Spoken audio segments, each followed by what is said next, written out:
Now let's get back to stocks following today as President Trump goes on the offensive against the European Union, the EU, saying that he wants to impose billions of dollars in new tariffs. In a tweet, the president saying that the World Trade Organization, the WTO, finds that the EU subsidies to Airbus has adversely impacted the U.S., which will now put tariffs on $11 billion worth of EU products. The EU has taken advantage of the U.S. on trade for many years, and it will soon stop. Joining me for reaction and the impact of all of this, Bell Point Asset Management Chief Strategist David Nelson, Mahoney Asset Management President Ken Mahoney.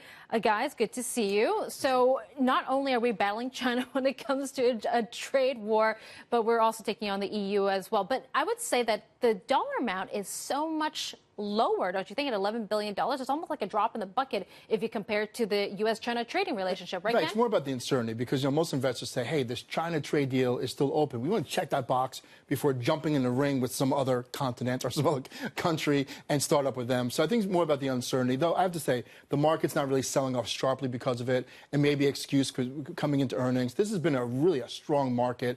And, every now and then people want to take some chips off the table. And some uncertainty today, and that combination is kind of what we're seeing here. What, 12, 13% gains for the S&P this year, best start to the new year since almost 1998 or something like that. So it's a bit of a breather heading to earnings. Yeah, David? pretty extraordinary. Almost every asset class is up this year. I think except for the euro, actually oil led the way. A lot of good news is priced in. So investors are a bit nervous right now. We're heading into earnings season.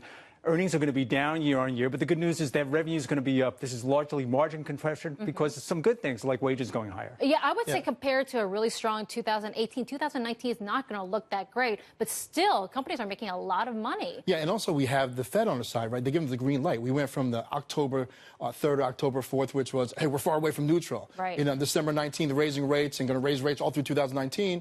And on January 4th, that's when this market turned and said, wait a second, we're almost all clear here. The Fed is now on the accommodative side, and that's what's giving us this bid here. It really is helping out quite a bit. I'll tag in on that. I think it's safe to say that this is, largely because of the Fed. This is a 180-degree turn. Absolutely. And I think it's safe to say right now that last year was a policy mistake. The good news is that Jay Powell and the Fed actually got the message of the markets, and they reversed course, and they should have. Well, Stephen Moore and Herman Cain have their voices if they get on the board. But are they going to cut interest rates this year, Ken? I hope not. I mean, again, people were rooting for that, but that means we have negative news coming out. And look, I thought the president did a good job jabbing at Powell early on and said, you don't get it. Here we're on fiscal side trying to make the economy grow, and here you are with a bucket of cold water throwing on top of it, slowing it down. Right. But as far as asking for a rate cut now, I think the pause is better. Just kind of see where we are and go from there. I think the pause is better, but right now the probability points to a rate cut sometime before December, and it's about 40% right now. In an economy that's growing at 3% with 7 million Look jobs at the yield available. The yield curve, by definition, is telling you that... With 12% gains in the S&P this year. Is the Goldilocks economy, one of two things is going to happen. Either the long end is going to go up or the short end is going to go down. But one way or the other, it's going to resolve itself.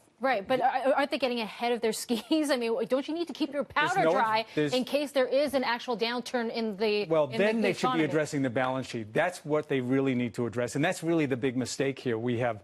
where are we right now on the balance sheet? Even if we get it down to $36 billion, which is what their intention is, that's 7 times where we were before the financial crisis. If you're going to get your powder dry, start there. Okay, what about earnings quickly? Because people are predicting an earnings recession. I don't see that. Look, they brought the expectations down. And let's see the reaction to it. But again, when the Fed is in play, that's a different thing that we saw the September quarter. Here, the Fed is laid off, and now we can expand those multiples. And I think that's where it's going to happen this earnings season. And again, we'll watch what's going to happen, but with the Fed, being really accommodative, I think the earnings will be fine. Two bulls. I like Two bulls, yes. Very optimistic. Thank you, guys. Good to see you. Thanks, David and Ken there.